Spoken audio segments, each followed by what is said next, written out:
dengan Engkau. Kami rindu terus Roh-Mu tinggal dalam diri kami untuk memimpin kami, untuk mengarahkan kami. Dan pada saat ini Tuhan, kami juga rindu Roh itu memimpin kami dalam pengenalan akan firman Tuhan. Di saat kami mendengarkan firman Tuhan, biarlah kiranya Roh Allah memimpin kami agar kami boleh mengerti, agar kami boleh belajar dari kebenaran firman Tuhan, sehingga firman Tuhan ini boleh memimpin hidup kami dengan lebih baik lagi, mengarahkan kami kepada Engkau ya Kristus, dan kami boleh bertumbuh. Dan juga berkati hamba-Mu yang penuh keterbatasan ini, biarlah kiranya apa yang hamba sampaikan semuanya berasal daripada-Mu ya Tuhan. Terima kasih Bapak, kami menyerahkan waktu ini ke dalam tangan Tuhan. Hanya dalam nama anak-Mu Yesus Kristus kami berdoa, amin. Ya, jemaat silakan duduk. Shalom bagi kita semua. Ya, puji nama Tuhan, pada hari ini kita boleh kembali berkumpul bersama untuk merenungkan kebenaran firman Tuhan. Firman Tuhan yang akan kita renungkan di bawah satu tema, ya 12, 14, dan 16. Bapak Ibu Saudara bisa membaca ayat 13 dan ayat ke-15. Ya, saya akan memulai terlebih dahulu. Firman Tuhan di bawah satu perikop, yaitu kebenaran yang sejati. Ayat 12. Bukan seolah-olah aku telah memperoleh hal ini atau telah sempurna, melainkan aku mengejarnya. Kalau aku dapat menangkapnya, karena aku pun telah ditangkap.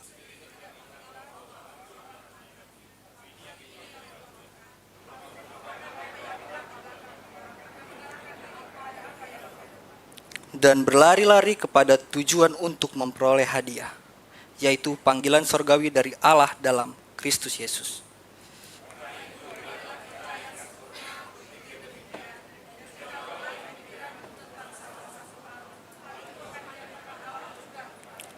Tetapi baiklah tingkat pengertianmu yang telah kita capai, kita lanjutkan menurut jalan yang telah kita tempuh. Amin. Ya, pertama-tama saya berterima kasih atas kesempatan yang diberikan kepada saya untuk menyampaikan kebenaran firman Tuhan. Atas kebaikan yang Allah berikan, saya boleh berdiri untuk menyampaikan firman Tuhan pada pagi hari ini, dan nanti di ibadah kedua saya akan melanjutkan juga untuk menyampaikan kebenaran firman Tuhan. Ya, sebelum saya merenungkan firman Tuhan ini, saya terus membaca dan firman Tuhan ini menegur saya. Firman Tuhan ini memberkati saya lebih dahulu sebelum saya sampaikan kepada Bapak Ibu Saudara di tempat ini. Saya adalah pribadi yang sering sekali merasa cukup dengan apa yang saya miliki. Saya sering kali merasa puas diri dengan keadaan yang saat ini sudah saya rasakan. Dan bahkan itu mempengaruhi untuk pertumbuhan iman saya. Saya berpikir bahwa sudah cukuplah jadi hamba Tuhan, sudah cukuplah menjadi orang Kristen, sudah cukup ya dengan posisimu saat ini gitu. Tapi sebenarnya dan seharusnya sebagai orang yang tinggal di dalam Kristus, itu ada rasa untuk ingin terus bertumbuh. Nah, bukankah ini juga sering terjadi kepada kita sebagai orang percaya? Kita merasa bahwa sepertinya sudah dibaptis, sudah cukuplah. Sepertinya sudah melayani, sudah cukuplah. Atau mungkin ya sebagai orang percaya, sebagai orang Kristen sudah cukup gitu. Gak perlu lagi membaca firman Tuhan, gak perlu lagi bertumbuh gitu. Dengerin aja firman, datang ke gereja, ibadah setiap minggu. Sepertinya itu sudah. Firman Tuhan pada pagi hari ini mau menegur kita bahwa kita belum sempurna. Kita tidak boleh merasa cukup. Pasal 3 ayat 12-16 yang kita renungkan pada pagi hari ini. Rasul Paulus itu adalah hamba Tuhan, rasul yang dipakai Tuhan secara luar biasa. Dalam proses cerita kehidupan yang tertulis dalam perjanjian baru, kita tahu bahwa dia dipakai Tuhan begitu hebat. Tapi dia tidak pernah merasa bahwa dirinya sudah sempurna. Dia terus sadar bahwa dia harus bertumbuh di dalam Kristus. Dia tahu bahwa dia punya kehausan akan kebenaran firman Tuhan. Sebelum kita masuk ke dalam teks ayat 12 sampai ayat 16, kita harus melihat dulu alur besar di pasal yang ketiga. Bapak Ibu Saudara bisa lihat dalam Alkitabnya masing-masing bahwa di mana di situ jemaat di Filipi sedang berhadapan dengan bahaya keagamaan yang salah arah. Di sana mereka melihat bahwa banyak orang yang mengagung-agungkan status lahiriah, prestasi rohani, dan identitas keagamaan. Paulus menunjukkan bahwa semua itu hanya keuntungan manusia, dan itu tidak ada artinya dibandingkan pengenalan akan Kristus.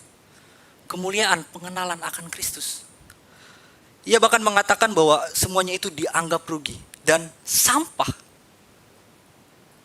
Dia dengan jelas mengatakan, maka kita melihat bahwa Paulus di pasal 12, di ayat yang ke-12 sampai ayat yang ke-16, dia menjelaskan bahwa kalau Kristus begitu mulia, kalau mengenal Dia adalah kerinduan terbesar dalam hidupku, maka saya tidak boleh berhenti di jalan itu.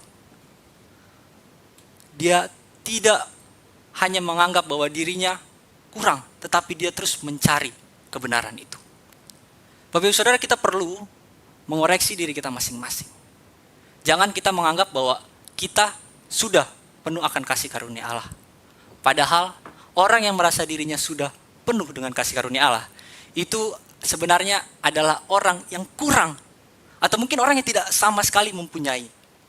Karena orang yang sudah mempunyai kasih karunia Allah, dia akan terus mencari dan menganggap dirinya harus terus bertumbuh di dalam pengenalan akan Kristus. Ini menjadi pegangan prinsip sebagai orang percaya yang harus kita miliki. Maka pertanyaannya bagi kita, bagaimana agar kita dapat tetap bertumbuh di dalam Kristus? Pada perenungan firman Tuhan ini saya menemukan ada 3 hal yang perlu kita lakukan. Yang pertama, yaitu perlu adanya pengakuan diri. Perlu adanya kerendahan hati di hadapan Tuhan. Menyatakan bahwa kita masih kurang. Ini adalah langkah pertama yang harus kita lakukan. Kalau kita melihat di ayat 12 dikatakan, bukan seolah-olah aku telah memperoleh hal ini atau telah sempurna. Itu kalau kita lihat dalam terjemahan lain, NIV atau King James KJV, itu mengatakan, know that I have already. Artinya, bahwa ia belum memperoleh atau belum sempurna. Di sini Paulus memahami bahwa dia masih sangat berkekurangan. Dia tidak menyangkal bahwa dirinya sudah diselamatkan. Dia tidak menyangkal bahwa dia sudah dipanggil dan sudah diadopsi menjadi anak Allah. Kita semua sudah menerima anugerah itu. Kita semua sudah percaya dan kita semua diselamatkan. Tetapi ia mau menegaskan bahwa proses pengudusan itu terus berlangsung. Hidup dalam ketekunan itu harus dilakukan. Dengan kata lain, dia berkata bahwa saya belum sampai di sana. Dia belum sampai kepada kemuliaan yang akan diberikan kepada Allah. Ya, kalau kita melihat di sini, para teolog itu ada merumuskan sebuah urutan keselamatan yang disebut dengan Ordo Salutis. Ini adalah istilah teologi Kristen untuk menjelaskan urutan logis dari langkah-langkah karya Roh Kudus dalam menerapkan keselamatan kepada seseorang. Nah, yang pertama itu ada pemilihan, election. Ini adalah penetapan Allah untuk memilih seseorang. Terus yang kedua, itu ada panggilan efektif. Yang ketiga, itu ada kelahiran baru. Yang keempat, ada pertobatan dan iman. Yang kelima, ada pembenaran. Yang keenam, ada adopsi. Yang ketujuh, ada pengudusan. Di saat orang menerima Yesus Kristus, mereka akan mengalami proses ini. Nah, Paulus tahu bahwa dia belum sampai ke yang ke-9. Dia belum sampai kepada glorification atau pemuliaan. Ini terjadi nanti, waktu kita sudah naik ke surga. Dia tahu bahwa dia sedang berada di tahap ke-8, di mana dia harus hidup bertekun di hadapan Allah. Dia menyadari bahwa dia tidak boleh merasa bahwa dia sudah sempurna, karena memang kenyataannya bahwa dia belum sampai di situ. Ya, dia juga mengatakan bahwa di ayat 12 dikatakan, karena aku pun telah ditangkap oleh Kristus. Nah, di sini kita melihat sebuah logika Injil yang dasar, yang mendasar, yang menjadi pegangan bagi orang percaya. Bahwa Paulus tidak berkata bahwa aku mengejar, kalau aku dapat juga menangkapnya, karena aku pun telah ditangkap oleh Kristus. Dia mengatakan bahwa bukan aku mengejar supaya aku dapat ditangkap, tetapi aku sudah ditangkap terlebih dahulu. Dia mengatakan bahwa aku mengejar Kristus karena Kristus telah lebih dahulu menangkap aku. Seluruh kehidupan Kristen selalu dimulai dengan inisiatif Allah, bukan dari usaha manusia. Kita, orang-orang yang percaya, itu diberikan anugerah terlebih dahulu, diberikan iman oleh Allah untuk kita boleh percaya kepada Allah. Nah, kita juga tahu bahwa dalam Efesus pasal 2 ayat 8, situ menegaskan bahwa kita diselamatkan oleh kasih karunia, bukan karena hasil usahamu, ya. Beberapa minggu yang lalu Pak Sumi juga membawakan teks ini bagi kita, dan itu sangat jelas gitu, bahwa tidak ada seorang pun dari kita yang boleh membanggakan diri atas karena usahanya, karena semuanya itu adalah anugerah Allah. Ya, Kristus tetap memegang kita di dalam kita meresponi anugerah itu. Dia tetap memimpin kita, dia terus membukakan kita dalam pengenalan, sehingga Paulus tahu bahwa ini adalah pekerjaan Allah. Kita bisa lihat di Filipi pasal yang 1 ayat yang ke-6, dia mengatakan, akan hal ini aku yakin sepenuhnya, yaitu Ia yang memulai pekerjaan yang baik di antara kamu akan meneruskan sampai pada akhirnya pada hari Kristus Yesus. Kita dalam kedaulatan Allah, kita akan terus dipimpin oleh Allah. Sampai kapan? Sampai nanti Yesus datang kedua kalinya. Ya, namun perlu ditegaskan bahwa ketika Allah memimpin kita, bukan berarti kita menjadi orang-orang yang pasif. Ini menjadi perenungan bagi kita. Justru karena Paulus tahu Kristus memegang hidupnya, maka ia berkata, aku mengejarnya. Ini adalah keseimbangan yang indah di dalam iman Kristen. Kedaulatan Allah tidak meniadakan tanggung jawab manusia, tetapi justru melahirkannya. Anugerah Allah tidak membuat kita menjadi pribadi yang mengada aja, menerima aja, tetapi membuat kita melahirkan action untuk kita melakukan tindakan-tindakan. Apa salah satunya? Kesaksian. Apa salah satunya? Mendalami firman Tuhan. Apa salah satunya? Haus akan kebenaran firman Tuhan.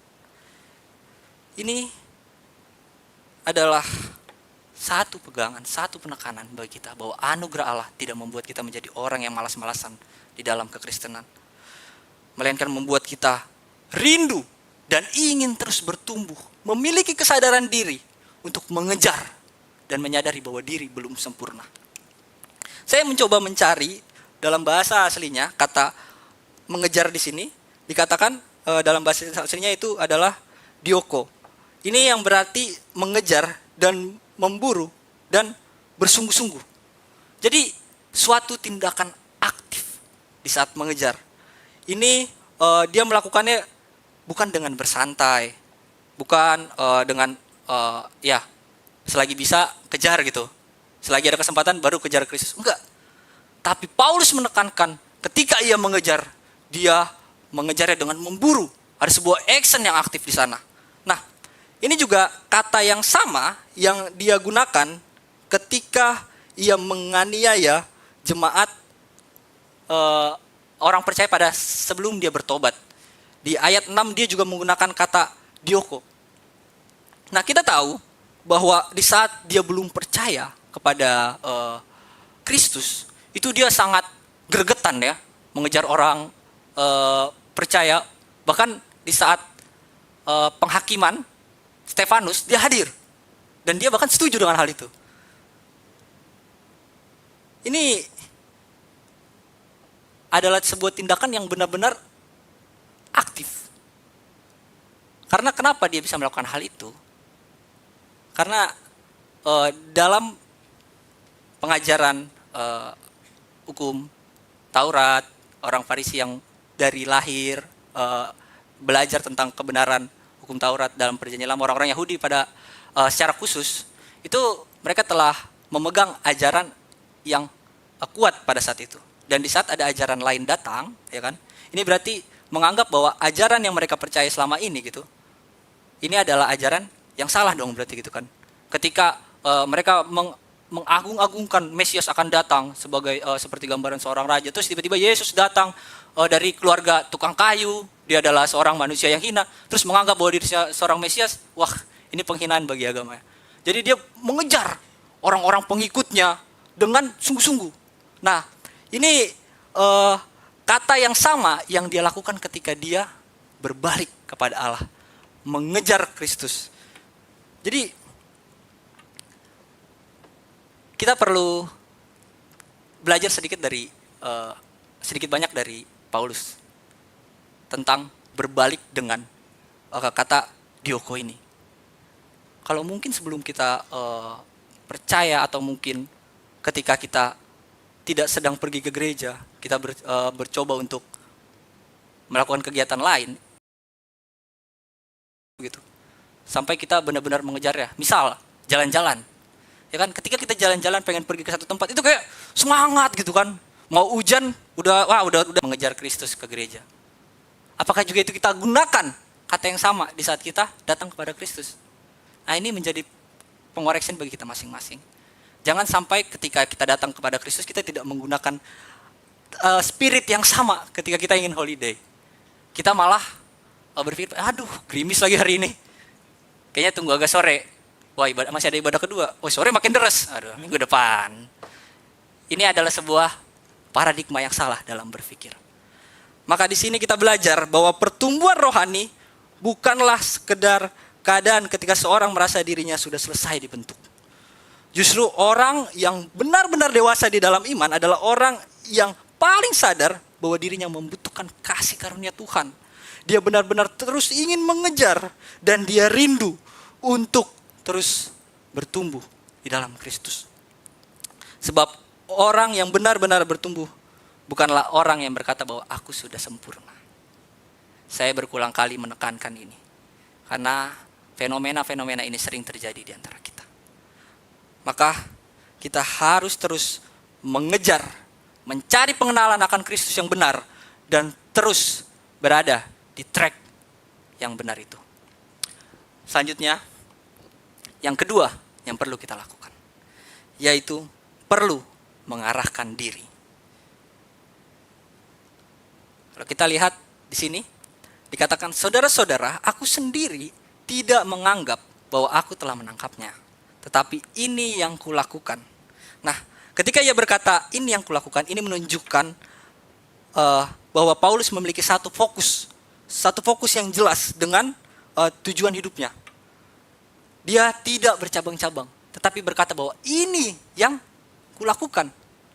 Ini sebuah sebuah kesimpulan dari teks ini, bahwa inilah yang kulakukan. Dikatakan, aku melupakan apa yang telah di belakangku dan mengarahkan diri kepada apa yang di hadapanku. Nah,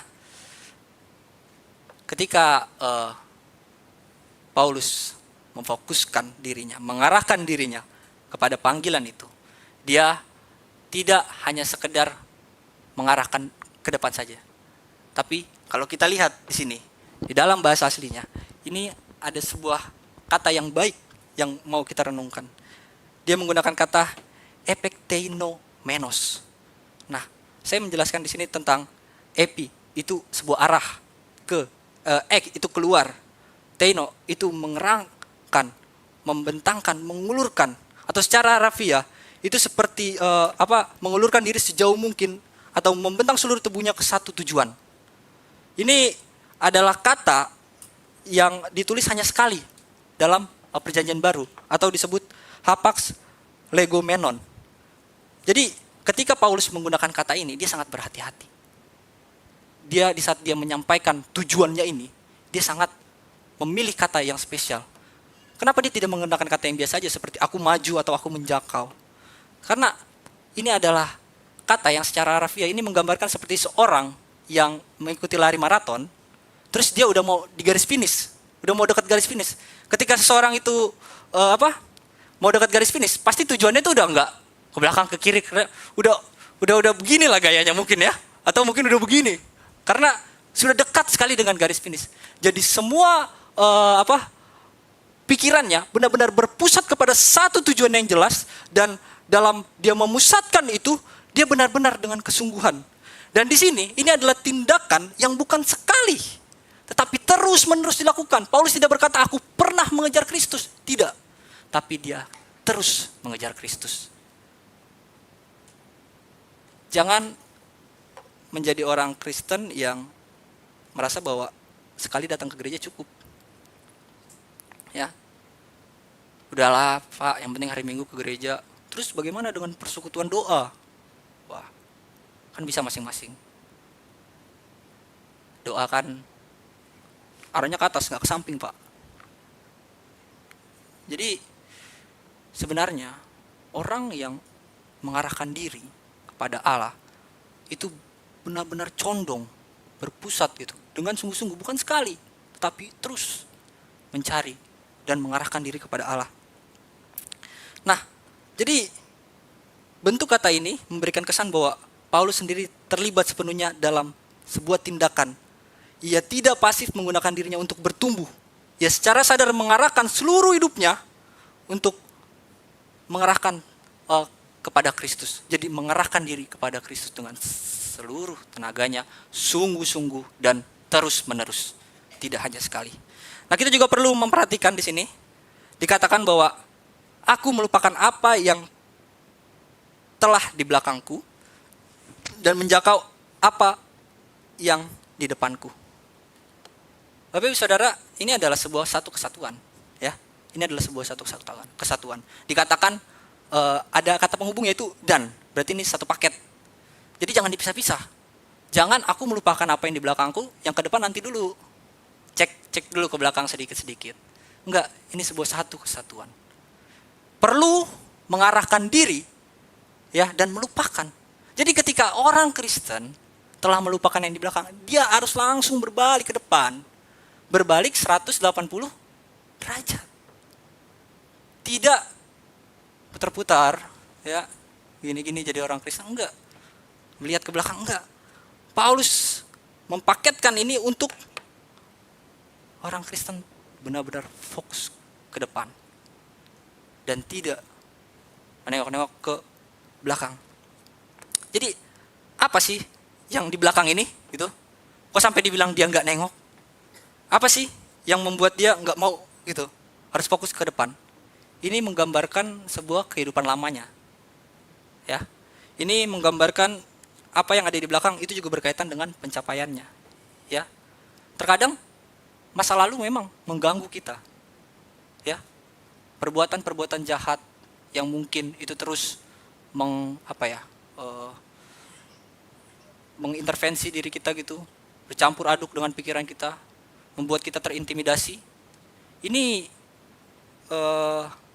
sangat mempengaruhi pertumbuhan iman kita ke depan, ya kan? Tapi ada juga satu hal lagi, yaitu pencapaian, ya kan? Bukan hanya berkaitan dosa, tapi pencapaian. Menganggap bahwa aku sudah buat ini waktu itu, udahlah cukup itu aja, nggak usah lagi. Aku sudah sampai di sini, masa aku harus ini lagi? Udahlah, sini aja, udah cukupnya itu. Tapi ini menjadi perenungan bagi kita, bahwa ketika Paulus mengatakan, aku melupakan apa yang di belakangku, ini dia benar-benar mengarahkan ke depan. Paulus tidak sedang berkata bahwa kamu harus menghapus ingatan atau pura-pura lupa dengan masa lalu. Enggak seperti itu. Dia enggak bilang seperti itu. Tapi dia mau bilang bahwa dia tidak membiarkan masa lalunya menguasai hidupnya atau menentukan arah jalan hidupnya. Enggak. Dia mengarahkan diri kepada Kristus. Ya. Kita tahu bahwa Paulus itu punya masa lalu yang kompleks ya. Yang bahkan kalau misalnya kita sendiri berpikir, kalau ada orang di sekitar kita yang kayak gitu, kayaknya dia gak bakal bertobat gitu kan. Ada orang yang mengejar orang Kristen, jahat banget itu. Di Nigeria terjadi pembunuhan, jahat banget itu. Kayaknya nggak bakal berubah deh. Tapi seorang Paulus saja bisa diubahkan. Ya. Jadi ia tidak terus berada di bawah rasa bersalah, tetapi juga hidup di dalam pimpinan Kristus. Sehingga dia mengarahkan dirinya ke depan. Saudara-saudara, inilah bahaya yang terus mengintai kita. Ketika kita ingin sekali-sekali melihat ke belakang. Ketika kita terus memandang masa lalu kita. Ketika kita berpikir bahwa apa yang di belakang kita itu lebih baik. Sehingga kita jadi berat melangkah ke depan. Ya. Kalau kita mau kerja di Jepang ya kita harus fokus dong.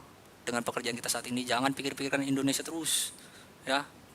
Memang sekali-sekali perlu telepon ya kan. Memang perlu tahu keadaan. Tapi kalau sakit ya diarahkan ke rumah sakit. Jadi pikiran dong. Karena kita juga memikirkan itu gak bisa merubah kesembuhan ya kan. Kita mendoakan itu kepada Tuhan. Fokus dengan apa yang saat ini kita jalani. Ya. Kalau kita melihat pohon, tumbuhan, ya, ketika dia diletakkan di sebuah sisi yang tidak ada cahaya, dia akan tumbuh condong mencari cahaya itu. Kenapa? Karena cahaya itu adalah salah satu unsur dalam proses pembuatan makanan, ya, yang disebut apa? Fotosintesis. Jadi dia tahu bahwa itu adalah sumber kehidupannya sehingga dia mencari itu, ya kan? Dia condong bertumbuh ke arah cahaya itu. Saya teringat satu ketika waktu itu kami bersama beberapa jemaat melakukan sebuah lari maraton di Odaiba. Ini sebuah apa ya? Ya, fenomena yang baik gitu. Sebuah aktivitas yang baik bersama-sama kita boleh berolahraga gitu kan. Sehingga boleh sama-sama sehat di dalam Kristus. Ya, kita teman-teman, Bapak Ibu Saudara, sebelum kami maraton itu sudah ada grup sebelumnya. Jadi udah pada persiapan. Ada yang persiapan 6 bulan sebelumnya. Ada persiapan 3 bulan sebelumnya. Ada yang persiapan 1 bulan sebelumnya. Bahkan ada yang persiapan 1 malam sebelumnya. Dan itu saya sendiri. Nah, jadi ketika kami berlari, kami ya tidak fokus kepada yang itu persiapannya berapa, ini persiapannya enggak. Kami fokus kepada satu tujuan, yaitu garis finish. Dalam perjalanan kami berlari kan, ada yang larinya pelan, tapi sampai juga, ya. Ada yang larinya cepat, sampai juga. Ada yang larinya pelan, cepat, pelan, jalan dia akhirnya. Tapi sampai juga, karena tujuannya satu, yaitu garis finish. Nah, pertanyaannya, apakah orang yang larinya paling dahulu, ya kan, itu bisa menghakimi orang yang larinya sebelumnya itu, yang lambat-lambat itu, atau yang jalan-jalan itu? Kenapa kamu larinya jalan? Kamu tuh telat kan jadinya? Enggak. Itu tanggung jawab masing-masing. Dan di saat kami sampai ke finish, kami sama-sama mendapat satu sertifikat yang sama. Apakah orang yang larinya lambat bisa bilang, kok kamu larinya cepat banget, dapat sertifikatnya sama aja kok? Atau yang larinya cepat, enak aja kamu larinya lambat, dapat sertifikat sama seperti saya? Enggak. Dalam mengikut Kristus, kita juga mungkin ada yang berangkat dari titik yang tidak sama. Ada yang mungkin lahir dari keluarga yang sudah dari lahir Kristen. Ada yang mungkin baru bertobat. Ada yang mungkin ya dia dari kecil Kristen tapi baru mengalami perjumpaan dengan Kristus. Nah, orang yang sudah dari lahir Kristen kuat itu tidak boleh menghakimi orang yang baru Kristen. Dan sebaliknya, karena kita mempunyai tujuan yang sama, kita harus saling mendukung bersama-sama. Ya, Bapak Ibu Saudara, ada sebuah quotes yang saya temukan di sosial media. Ketika kita berlari, ya kan, kita berlari dalam 1 kilometer pertama, mungkin kita akan berlari bersama-sama dengan teman-teman kita ya. Kayak saya ambil contoh lah, kemarin kami lari maraton itu 4 lap. 4 lap lari maraton. Dan 1 lap itu katanya 2,5 kilometer, ya kan. Nah, di lap pertama itu kami lari bareng-bareng, saling menyemangati. Nyampe lap kedua, tinggal setengah nih. Tapi lari lagi terus kan. Nyampe lap ketiga, loh, udah pada kemana orang ini? Ada yang ketemu di putaran, tapi ternyata dia masih di lap yang kedua, atau mungkin masih di lap yang 1. Tapi apakah kita harus menunggu dan melihat terus ke belakang? Enggak kan? Tapi pas di lap keempat, kok banyak orang yang sudah mau ketuju ke garis finish yang sama. Saya mau bilang bahwa mungkin di saat kita berjuang di dalam Kristus, kita harus meninggalkan zona nyaman kita.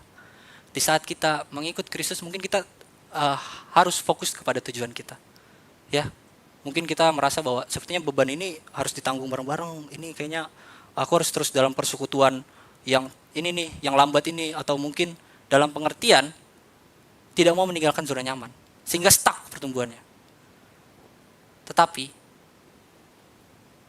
yang perlu diketahui bahwa di saat dia berada di lap keempat, dia melihat bahwa banyak orang-orang juga yang sedang berjuang di depan, ternyata bahkan jauh lebih dulu daripada dia. Itu sama-sama menuju ke dalam satu garis finish yang sama. Bapak Ibu Saudara, mungkin setelah kita mengambil keputusan untuk menjadi orang Kristen, setelah kita mengambil kesempatan untuk percaya, mungkin banyak teman-teman kita yang kita tinggalkan dalam pergaulan kita yang tidak baik. Mungkin kita meninggalkan zona nyaman kita. Tapi Bapak Ibu sekarang bisa lihat sebelah kiri dan kanan. Ini adalah satu orang yang berada dalam lap yang sama. Kita dalam satu tujuan yang sama. Mungkin itu tidak lagi teman kita yang tadinya di bawah pohon bersama, tidak lagi. Tapi saat ini kita kepada satu tujuan yang sama. Jadi Paulus mengarahkan dirinya kepada Kristus. Dan dia mengerti bahwa dia harus mencondongkan dirinya ke depan. Tidak lagi terus melihat ke belakang. Yang ketiga, yang terakhir. Ya, di sini dikatakan perlu merubah pola pikir. Setelah kita menyadari diri kita, ya, merendahkan diri di hadapan Allah, selanjutnya kita harus perlu merubah pola pikir. Ya, pada ayat ke-15 dan ayat ke-16 dikatakan, karena itu marilah kita yang sempurna berpikir demikian, dan jikalau lain pikiranmu tentang salah satu hal itu akan dinyatakan Allah juga kepadamu. Tetapi baiklah, tingkat pengertianmu yang telah kita capai, kita lanjutkan menurut jalan yang telah ditempuh. Bapak Ibu, Paulus mengatakan bahwa kita yang terus bertumbuh di dalam Kristus harus memiliki pola pikir yang sama, yang sesuai dengan apa yang tertulis ini. Orang yang terus bertumbuh dalam Kristus adalah orang yang terus mencari kebenaran itu, memperbaiki pola pikir yang salah. Karena kita tahu bahwa kita masih hidup di dalam dosa, maka kita butuh Allah untuk memperbaiki pola pikir kita. Paulus berkata bahwa jika ada yang berpikir berbeda, Allah akan menyatakannya juga. Allah akan menyatakan juga kepada kita. Ini menunjukkan sebuah kerendahan hati. Ia tidak memaksakan dirinya dengan perdebatan. Ia tidak berpegang teguh pada kesalahannya, tetapi dia percaya pada pimpinan Roh Kudus untuk mengubahkan pola pikirnya. Ya, lalu ia berkata bahwa sejauh yang telah kita capai. Ya, di sini ini adalah sebuah tindakan kekonsistenan. Ini berarti tidak menyimpang. Apa yang telah kita capai di dalam Kristus, itu yang harus terus kita lakukan. Kita harus terus bergantung kepada Kristus. Dikatakan yang telah kita capai, kita lanjutkan. Kita lanjutkan. Di sini menggambarkan seorang yang berlari dalam trek yang sama, atau seorang prajurit yang berdiri dalam barisan, itu harus terus melakukan setiap kekonsistenan ke tindakannya itu. Yang berlari tadi, ya dia harus terus berkonsisten dalam tujuannya dan fokus gitu. Tidak menyimpang ke trek orang lain atau ke kiri ke kanan atau balik pulang ke rumah minum kopi gitu. Enggak boleh. Fokus dan melanjutkan. Jadi maksud Paulus agar orang percaya hidup konsisten dengan terang firman Tuhan yang sudah Allah nyatakan. Jangan mundur dari kebenaran yang telah dipahami. Jangan menyangkal apa yang sudah tertulis di firman Tuhan. Jangan menganggap bahwa ketika Allah mengirim hambanya untuk mengubahkan pola pikir kita yang salah selama ini, itu seakan-akan menghakimi aku. Itu seakan-akan, aduh kayaknya nih mau buat aku dalam apa nih ya, kayaknya nih harus ikut terus nih. Padahal itu yang benar, itu yang harus dilakukan. Seseorang yang tinggal di dalam Kristus, yang menyadari dirinya butuh Kristus dan mengarahkan diri kepada Kristus, itu akan menerima ketika Allah mengubah pola pikirnya. Itu akan membuat dirinya terbuka akan kebenaran. Maka jangan berpegang teguh pada sebuah godaan atau jangan berpegang teguh kepada ajaran yang sesat. Kalau Tuhan sudah membukakan dan Tuhan memberikan wadah bagi kita untuk kita belajar, kejar terus. Lakukan terus dengan kekonsistenan.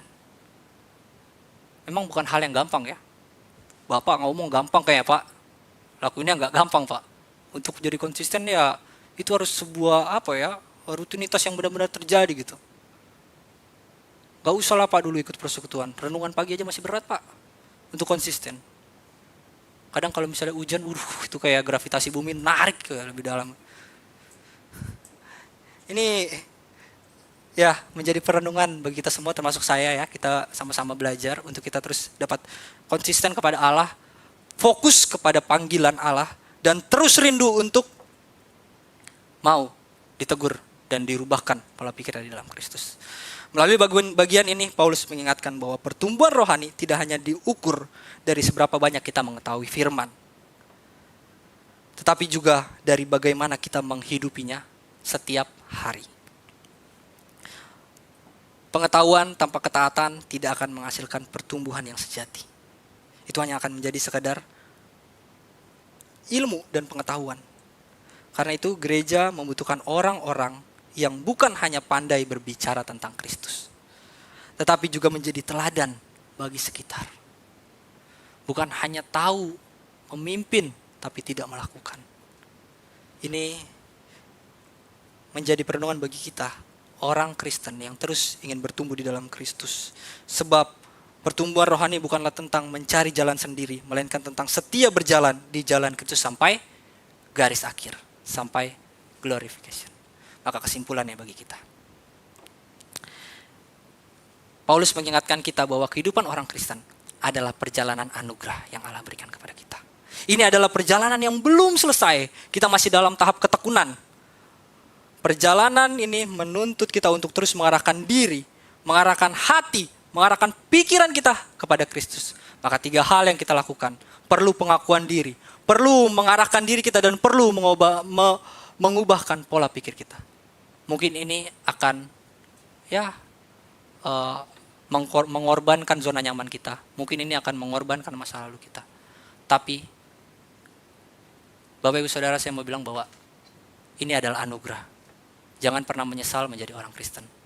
Karena kita adalah orang-orang yang telah diselamatkan. Amin. Mari kita berdoa.